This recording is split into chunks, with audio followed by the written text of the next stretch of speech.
Hello and welcome to the Gifted Ed podcast. We are your hosts, Angela Van Houw, Gifted Coordinator and SEL Facilitator, and Megan McCarthy, Social Worker. We're grateful for the opportunity to share the space with you today as we talk about the complexities of giftedness. We want to welcome Grais-Speizman and Katherine Wilkie back to our Gifted Ed podcast. We were fortunate enough to have them in our last episode about executive functioning, and we're excited to continue the conversation today. It's great to see both of you again today, Robin and Katie. And you too. Thanks. Today, we'd like to explore classroom strategies and structures that support executive functioning needs. What are some general EF strategies or approaches to apply in the classroom that are step one? Executive function is a newer domain to talk about for education. We have some very tried and true methods, and there are some practitioners, though, that have been doing it for a while. In my field, in speech-language pathology, for example, there's somebody named Sarah Ward. Sarah Ward is really well known for executive function strategies. There's Bonnie Singer. There are social pragmatic people like Garcia Winner, just some really good strategies out there that are well known. And what I find they all come together on is conceptualizing time, making sure that you have tangible tools in order to conceptualize when things are happening, why they're happening, and what to do when those requirements come up. Can you give us an example? I have the luxury of going to classrooms to observe students. So I'm in different school districts, different subjects weekly. And what I've found is that teachers use many different strategies in the classroom that are very basic that you wouldn't even think would be executive function related, but they really are. So it's like out of habit and it's not even conscious. Yeah. Right? And some teachers get very creative with them actually. So the regular verbal prompts for some of the younger kids, like elementary school, like hocus pocus. And then the kids yell, everybody focus, or 1, 2, 3 eyes on me. Like 1, 2, 3 eyes on me. And the kids yell 1, 2 eyes on you. So I see lots of these. There's like holy guacamole, she yells. It's just so cute that these teachers have gotten very creative, but it is an attention prompt. And when I'm observing kids and, I'm observing them maybe for attention issues, a lot of times those are the kids who aren't repeating the prompts back to the teacher. So I see a lot of those verbal prompts. I see auditory alarms where the students know in the classroom, like as soon as that alarm rings, I know there's like 5 minutes left before we transition. That means I need to start shifting. I need to finish, work completion. So those are kind of all executive functions that are in there. There's rubrics, there's graphic organizers and things where the students get to focus their thoughts in one area and then make a plan before writing. And that's major because it helps them look at what's the big picture here. What's the main goal? So repetition of these skills a lot of times can help in helping these kids internalize these skills. So as they go on in school, and they progress in the grades, that they don't actually have to have those in front of them. They've kind of learned just how to internalize the skills and picture them in their mind. I think that repetition piece is so important in response to consistency with these procedures in a classroom, because especially oftentimes with, little ones, we need to practice over and over again. And I think that's a very important thing. And just kind of thinking back now that we're coming back after winter break and working with kids, when you said the concept of time, they really felt, and as I think we all did too, that transition, if you were fortunate to have time off, over the holidays, to have that shift of the structured school day. It's like that transition into summer, right? It's the switch to a lot of open time without the structure of attention grabbers, like you said, or what are my objectives today, which is great. We all have to kind of figure out how to also do that. But I think that just brought to light for some of the students the difference between those two environments and how they react to those different settings, which is huge with organizing yourself around that. Well, and two important things to remember, one of which is a tangible tool that I think I've heard recently. It's been just really emphasized that this is so vital, is nobody uses analog clocks anymore. That's so true. And they say there is research. So Sarah Ward is big on this. You can conceptualize a physical space of time using an analog clock because there are portions of time measured out. Yeah. And a digital clock doesn't give you that. Visual. It gives you the only immediate too. It doesn't tell you what's coming and what's past. Yep. And so we are losing our concept or our instinct of time by using digital all the That's time. so interesting. Yeah. And that's why the time timer's been reintroduced. that. I noticed Yeah. in classrooms, the teachers have the Oh, time timers absolutely. up, which are amazing. When I was 'cause- teaching, it helped me yeah, tremendously. I think so too. And to give you a really fun example of just from observing in so many classrooms, I was at a school and, the teachers obviously have certain curriculum they have to do within a certain period of time for testing and so on. But there was a science teacher and I sat down in the class and I was watching him teach and I was like enthralled with him. I almost like forgot that I was observing a child because he was doing such an amazing job, just like really including the students. And all of a sudden he looks up at his students and he says, "Should we?" And they all go, "Yes." And they all got up and they sang a rap song of the periodic table to me. And I was blown away. And I said, after the class, I went up to him and I said, "That's amazing." He said, "For these students to have an experience like this with something so difficult, the fact that we repeat this anytime someone comes in to observe, it's our thing, is really an executive function in disguise because these kids love that. They do it at home. They sing it for their parents, and so there's this back and forth. But And it's repetition. repetition and exposure. And And that singing a song is a really great tool, actually, Robin, also because it engages your right hemisphere of your brain when you sing. So a music therapist would tell you that music therapy is so great because it engages both sides of your brain. And so, your language is generally considered to be on the left side. I think some of that anatomical neurology is going a little bit out of fashion, but the right side of the brain has a lot of your executive function things, attention, memory, organization, and music taps into that as well. Because if you think of it, music has pace, it has time, it has rhythm. All of those things are instincts we have to develop in order to be able to first feel and then organize our time.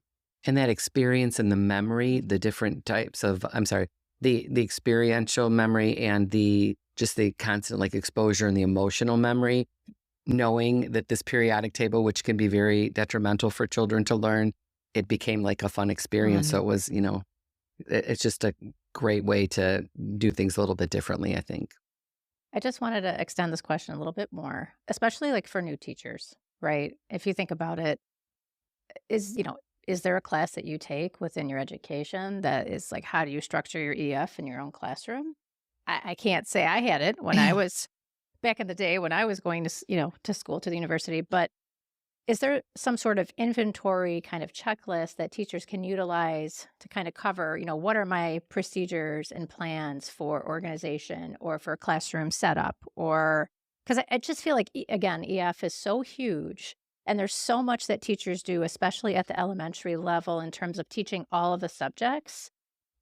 It's just hard to be aware or conscious, like we were saying earlier, Robin, about, what am I doing? What are my EF habits in the classroom? Right. And they're probably doing so many, like you said, but is there a way to be more conscious about it and proactive?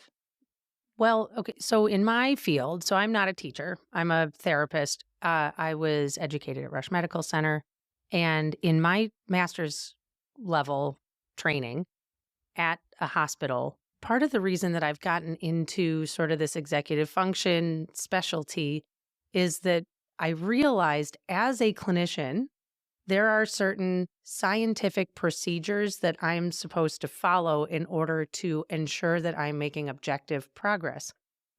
There was a course we were given called Clinical Methods, where we were drilled on how to write an appropriate SMART goal, SMART, specific, measurable, achievable, realistic, and time. There's a couple other things that I think R and A might stand for in different models, but we have to make SMART goals. They have to be objective. We have to take data. We have to be measuring it. We have to think about specifically what am I working on?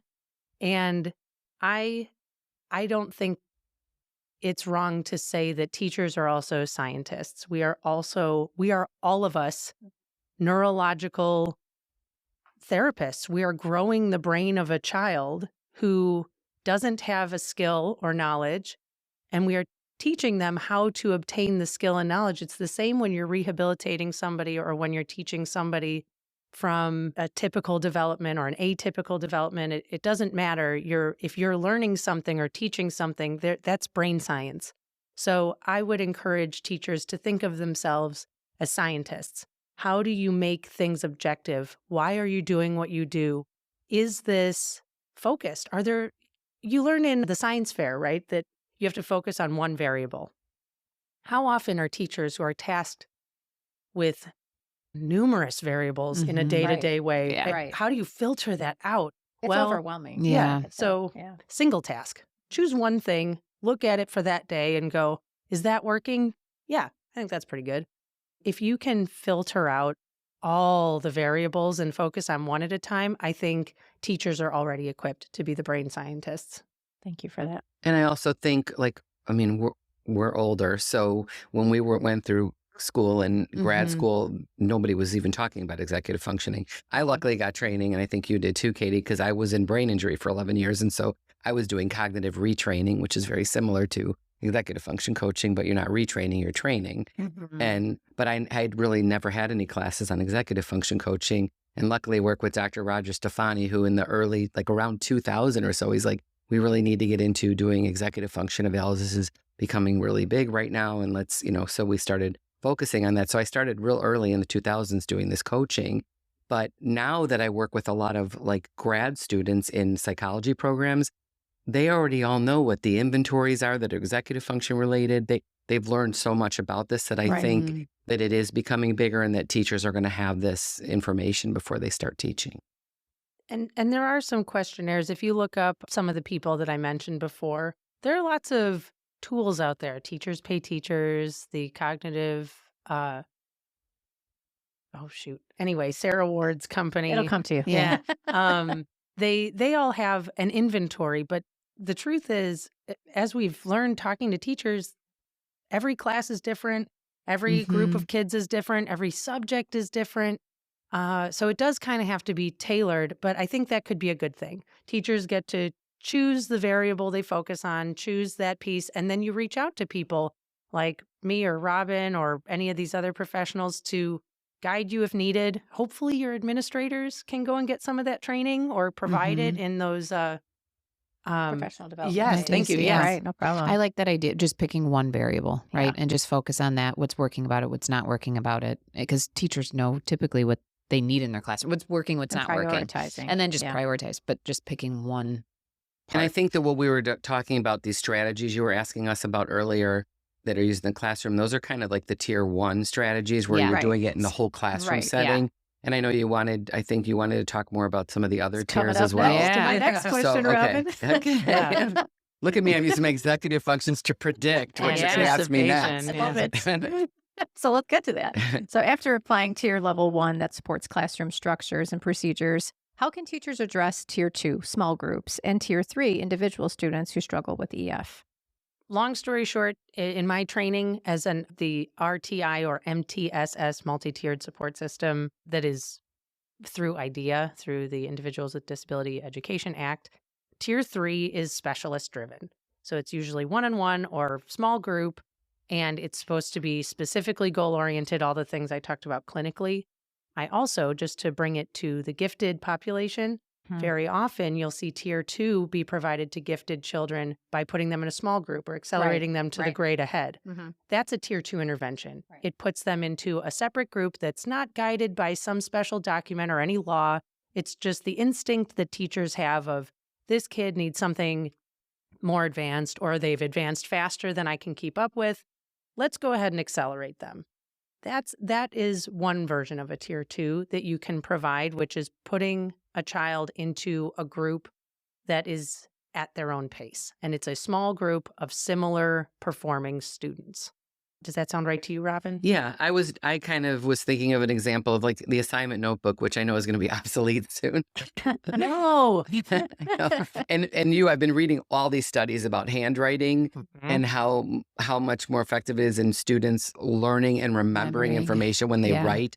And so now they're doing this research on whether it's just writing on paper or using a digital pen versus typing. And a digital pen is like second. I mean, it still works in the same way, not as well as writing. But anyway, so when you use an assignment notebook with tier 3, the teacher would sit next to the child and actually write in their assignment notebook for them and guide them. Let's pull out your books you're going to take home. Let's see what you need to do for homework, and really help them through every step of the way. Let's do one practice problem so you have an example when you get home.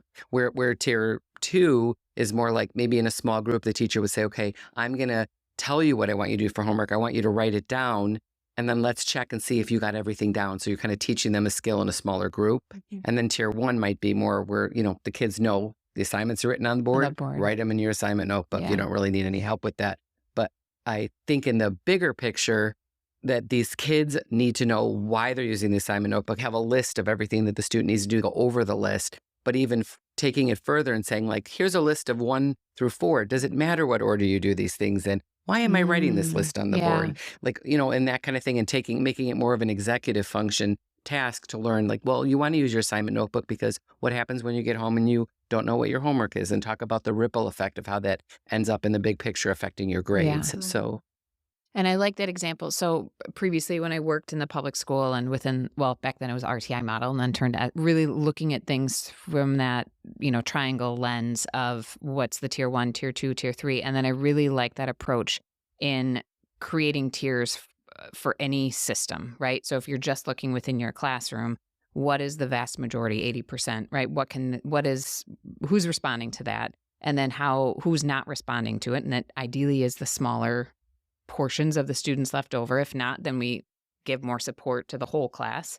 So the idea of using that approach of the vast majority of your class is responding to this. And then from the pool that's left over, what do they need and how do we break it down, while also still having who is in our tier 3 access to that first ground tier 1 instruction. So that's not lost either, right? So it's a layered approach versus I have to do something completely different for these top kids who really are struggling. Yeah. And then again, I think sometimes we lose that layering aspect too. Yeah. It's an and not a or. Yes. Yeah. Yeah. And then again, you hope they internalize it. So like this kid who's in tier 1 using that, when you walk away, you could walk away and say, okay, remember what we did yesterday?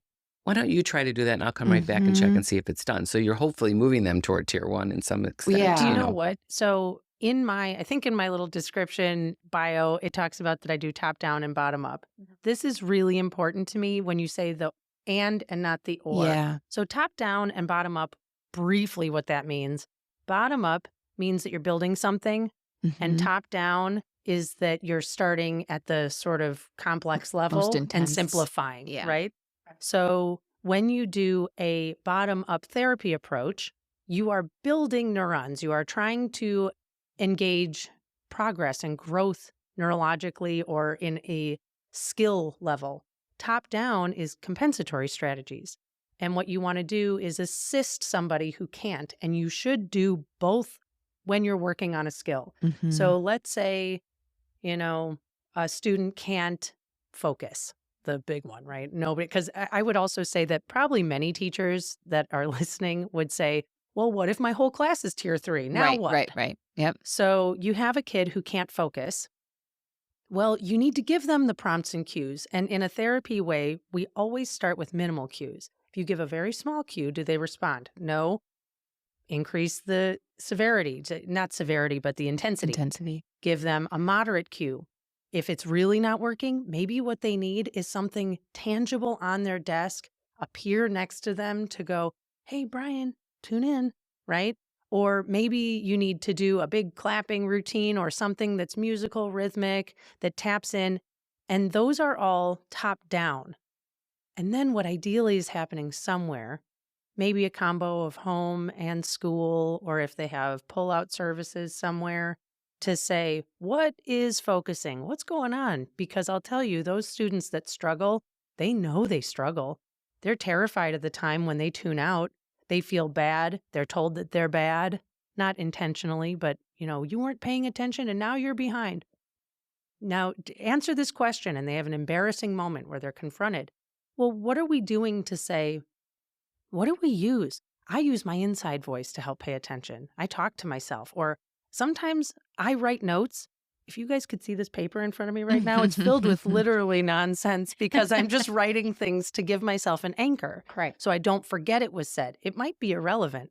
It's not, honestly, in any tidy, organized fashion. It's just something I did to draw my attention. I became kinesthetically involved, verbally involved, and that's a bottom-up I'm using my body to support my focus. So you've got to do both. It's that and, not that or. yeah. And those are, you go through the tiers. You dynamically should flow through them. Once you reach that max model, you should try pulling back, because if you don't, you're giving them a crutch for the rest of their life and you're never testing them. Right. You're kind of circumventing the skill. You're not making it stronger. You're having a crutch, like you're saying, and that's just compensating. And just the intensity of the work to maintain a tier 3, the most intense is Absolutely. And here's the teacher burnout that we're probably all struggling with. Yeah. My whole class is tier 3. I have to max out for every single student all day long.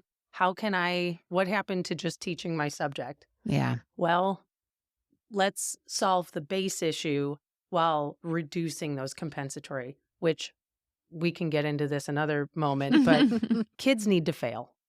Kids have to struggle or they will not internalize that process. All executive function specialists say, if you are constantly saving your kid and scooping in, they are doing no cognitive growth. If you tell them this is your goal, they have not written a goal. If they remember, oh, that's the goal that you said I was going to work on, they have not written a goal. If you give them, I say this gently because I know grading is a bear, but if you say, here's a multiple choice question, you're testing them on how to choose between close options. You're teaching them to eliminate, not to select. So when we think through some of these things that we do, it's totally fine. You can do that. You can have them choose from the best of 4 options. But unless they can really do it themselves, we're not creating an opportunity for neural growth. And so then what we're doing is ushering along somebody who hasn't had the opportunity to build these skills. I agree with you. So kind of switching gears, but I know we've touched on it some. How can teachers partner with families to encourage executive functioning strategies to be utilized in the home for struggling students, really to have that homeschool connection? Because if it's just done at school and not at home, then the isolation. Yeah. So I can talk briefly, and then Katie, you as well. So when I do my executive function coaching, I have a list from, I don't know if you are familiar with Rush NeuroBehavior program. Yes. Yep. I think so, because a couple of your teachers use some of the forms that I have had. the binder right in my office. Okay, okay. So that's a program I went through years and years ago, which I still use. I love that program. But there's a pretty solid list in there, and in Peg Dawson and Richard Guar are 2 authors that have written all of the books on executive function coaching and adolescents, and they have workbooks and great strategies. And they have this list that I use. So I have this list typed out, and it is a solid list. I was going to see if I maybe had it with me, but it's a very solid list of executive functions. And what I do is I always keep it out on the table in front of us. Oh, here it is. So this is what it looks like. And what I do is I put this out, and you can see it's listed: decision-making, flexibility, goal-directed persistence, organization, time management. And so I leave this list out. And as I go through it, we learn all the situations we're talking about, the struggles the students has. Oh, what do you think that might be related to? And we point to this. So you know how when you're in a classroom, starting in the younger years, the teacher has the alphabet on the wall. Right. And then they have the different vowel sounds, and things like that. There's posters. And these kids kind of have this incidental learning that goes on just from looking at it daily when maybe they're bored in class and they go, look at that alphabet. Anyway, so having a list like this that the teacher has up and uses this no matter what they're doing, before they start each task, the teacher can say, what skills do you think I'm going to need to get this task done? And then afterward, were those the right skills that we used? Or maybe what else could we have used from this list now that we've done this task? And have the parents have this list as well. And then the students can use this list at home and say, I learned, parents can ask, what did you learn about today? And they can share. And then maybe the teacher could do a task where, let's say they're working on goal-directed persistence. So they'll say, okay, I want you to choose a topic. This is in class, let's say. We're going to work on goal-directed persistence. So the goal is choose a topic, write 1 sentence about the topic, put it in the bin, and you have 15 minutes to complete this, okay? What do you think you're going to use? And you got the time management, the task initiation, those kinds of things, okay? So that child can take that example and go home and say to the parent, this is what I did. My homework is I have to figure out a goal-directed persistence task to do with you. What can we do? And the parents problem solve with them.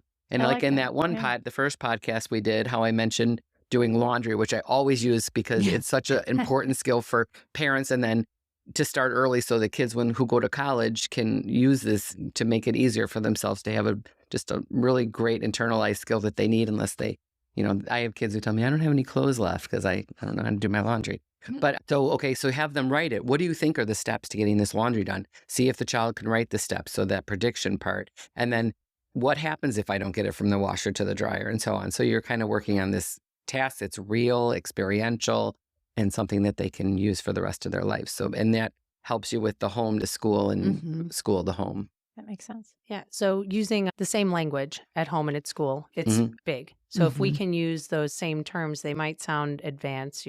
That's a big list of complicated words, but it's, as I said in a previous episode that we talked about, you shouldn't underestimate the words that kids can use. Yeah. Especially when you teach them.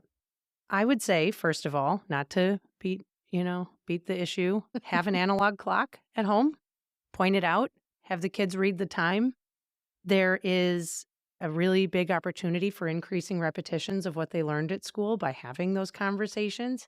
Increasing repetitions, I think they say somewhere around 5 to 7 repetitions is what you need in order to recall things solidly. So if a teacher can get a handful in at home, you should be talking to your kids about what they did at school. At home, I think one of the biggest things that I've identified in my clients is when I talk to the parents and I say, my kid is having this problem and we notice this is hard for them, whether it's focusing or initiating or follow through. And I'll say, well, what do you do? And they say, oh yeah, I had that same issue when I was a kid. Or, oh yeah, their dad. I'll tell you, their dad has that same issue. And you say, great, maybe dad should talk to your child because they had to get through it too. You're a successful adult that has a job and a family and, a marriage or a partnership or relationships, and you're here talking to me. How did you do it? Maybe they could learn from what you did because, you're in the same family, whether you're related or not, you're in the same home environment. Right, right. So I think that identifying what parents do and feeling that they can share it with their kid. Oh, I forget sometimes too. You know what I do? Have that conversation. The kids will go, you forget? So being self-aware of their own learning behaviors. Yes. In regards to EF. Yeah. And talking it out. It doesn't matter if you use the technical lingo. Just say, oh yeah, that happens to me. This is what I try. Why don't you try it? And I like the idea of going through the same process, but in different settings, right? So they generalize. Yeah. So like the laundry example, or just bringing kids into the mundane. You're making a grocery list and you have to look at, and so many, they'll be like, hey, Mom, what are you doing? Talk them through, well, I'm looking at next week's schedule and I see you have a game on Wednesday, so I can't make this. I have to make this on Tuesday.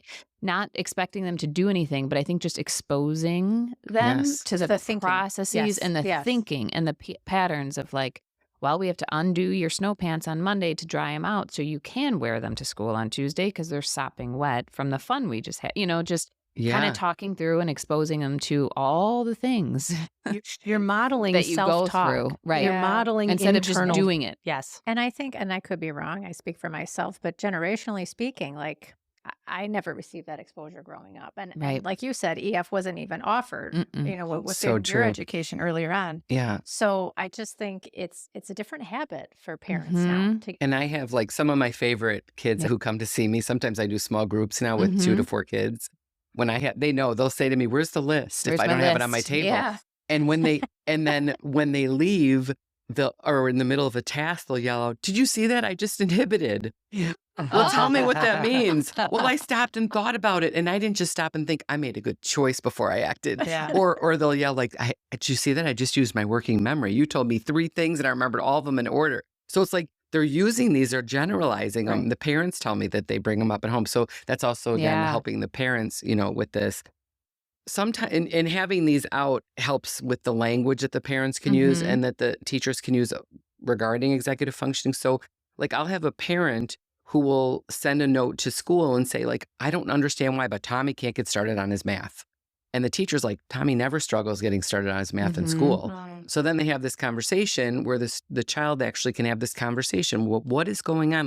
why do you think The you struggle difference. getting your work done at home, but you have no trouble in school? And then you can figure out different things. Might be related to working memory, or they're struggling with they needed that teacher example, the modeling, or the rest of the students doing the same thing around them, the ability to attend in an environment that is set up for them to, have that environment to focus. Well, and I'm even thinking one of our previous episodes about the different types of attention, right? Thinking about the competing distractions, Yes. variables in a home versus school it's night and day. Yes, for sure. So the students have to modify and change and adapt just to do the same assignment in two different settings is mind-blowing. Yes. So there's another speech therapist who has her own podcast. Oh boy. And I do want to think of it. She's excellent.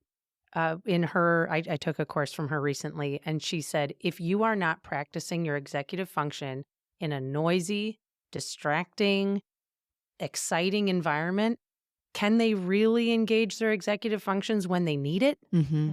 If you're teaching and So training true. in a clinic, can they really Yeah. do it? Yeah. And there's something to be said for school has structure and routine.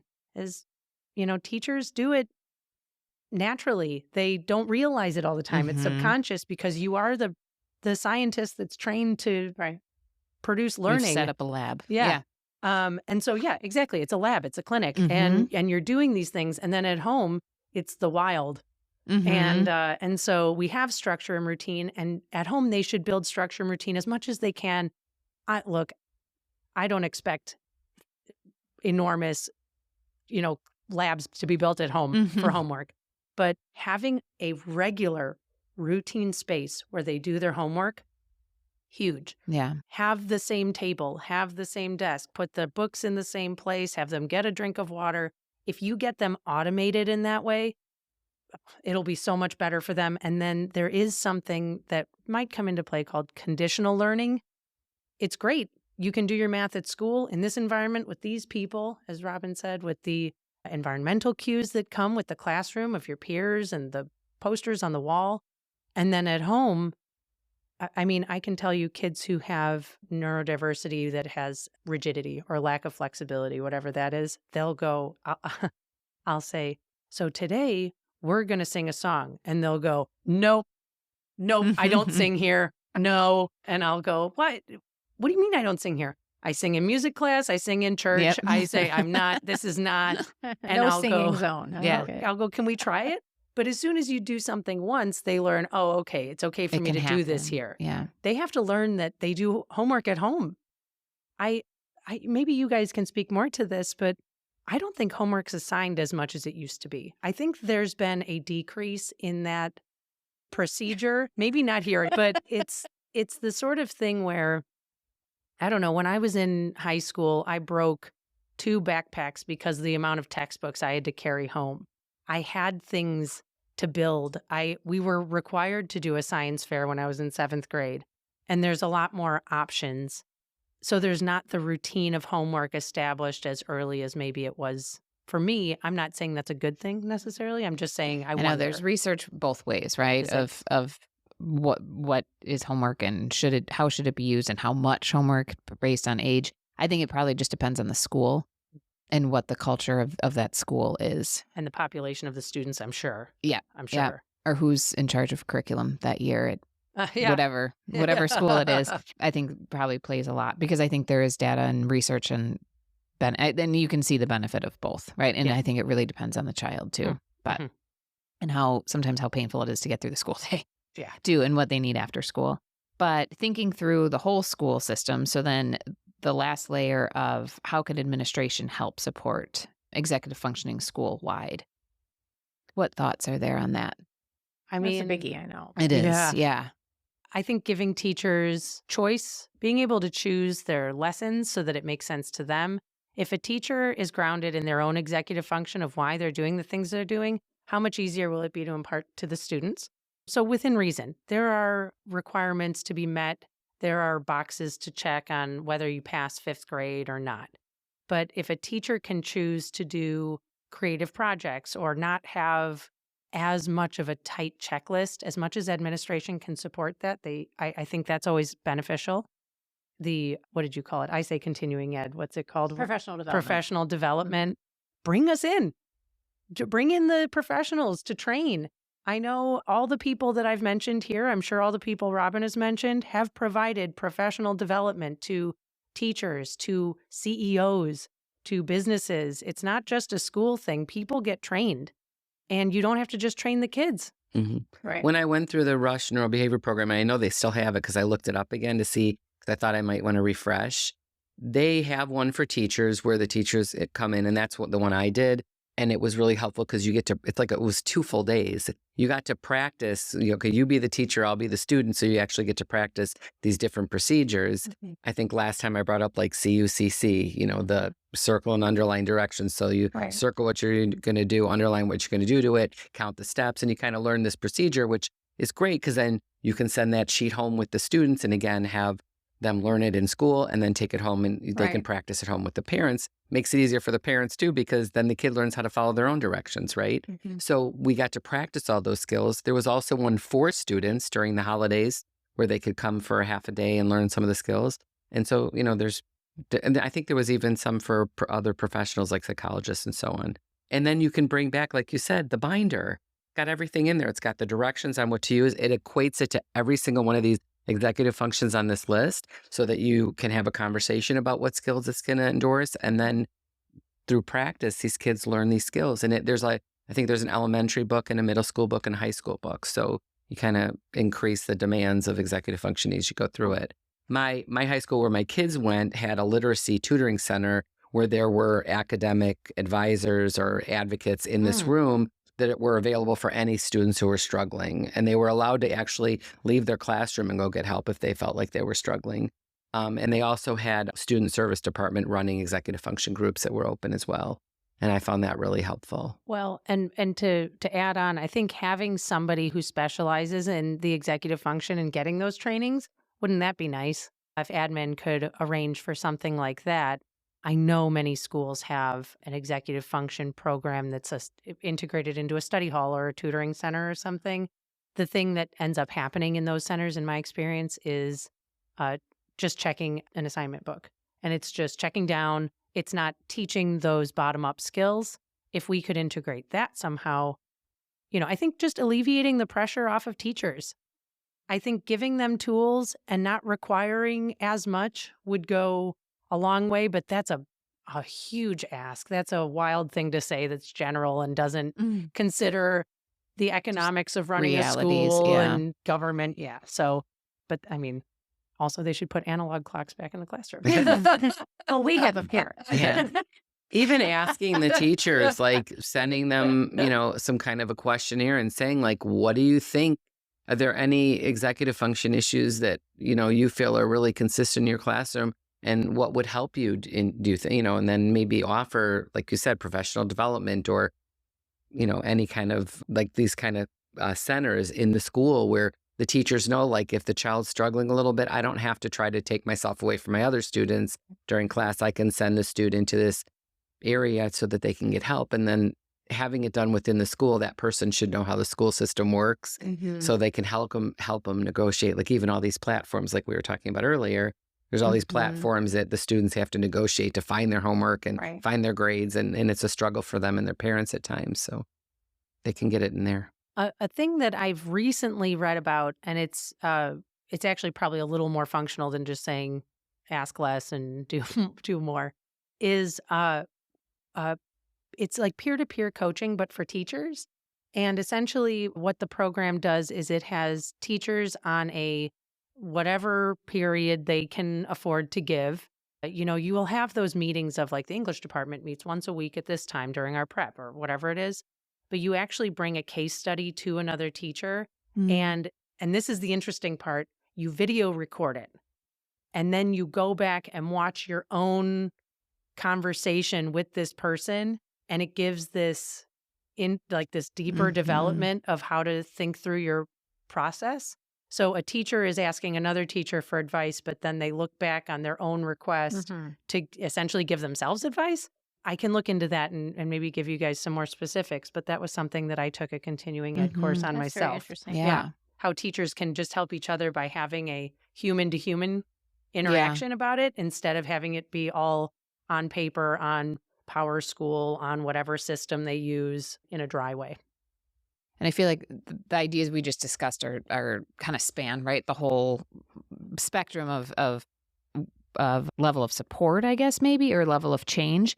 But it almost seems like, just depending on where the administration is starting from, just acknowledging that executive functioning expands more than like a messy backpack, right? That it's like parts of the brain that have to be taught and developed and nurtured and stretched, just like math, science, all the other subjects. And it's integrated with instruction. And it's integrated, yeah.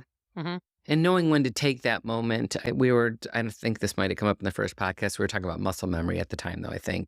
But like when I was observing one of the classrooms and the students were throwing all their papers into this bin when they were done, and the papers were sideways and all over the place. Yeah. Taking that moment and walking away from like teaching a lesson and saying to the students, come over here and let's look here. How do these papers look? And the students can all give their opinions, and here the papers were all over. So what can we do differently next time to make sure that these are nice and put in here concisely? And like talk about how you save time. You can save some of the teachers' time and their time and so on if they put these papers in an organized manner. So taking like a situation and then making it into an executive function Teachable lesson. moment. Yeah. Teachable moment.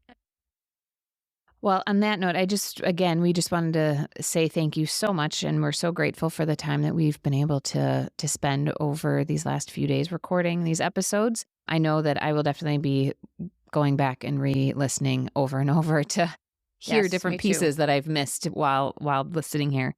But we wanted to end with some reflections for our listeners. Think about the tiered levels of interventions that we discussed today. And we also want to do a call to action. And this time I'm going to turn it to both of you, Robin and Katie. What would be a call to action for either teachers or parents, or both, that you could share? Well, if you don't mind, I have 2 3-point lists that I thought of. So there's one point that spans both, which would be the fourth point. I think you probably all can guess. Get an analog clock and have tangible tools at home.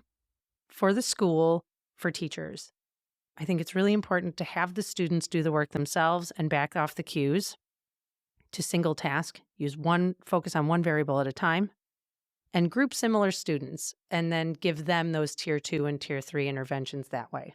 For home, increase the repetitions of what your child has learned at school by just having a 5-minute conversation about what they learned. That brings to the second point that I think is important.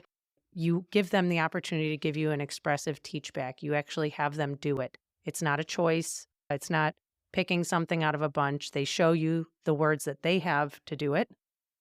And then identify how you use your executive functions and share with them. Thank you, Katie. Robin, did you want to share yours? I guess my main message would be is to the sheets that I had shared with you earlier with all the different executive function skills is to continue to generalize this from home to school and school to home, and just know that it takes a village. So the school can do their part, the parents can do their part, but if there's not like communication and connection going on, there's kind of a discrepancy or a gap.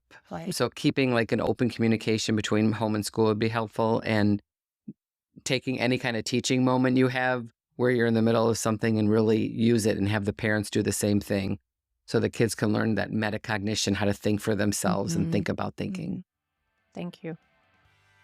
We want to thank you for joining us in this space today. Please subscribe to the Gifted@It podcast to stay up to date with our latest episodes. Stay tuned for our next episode that continues to unpack the complexities of giftedness.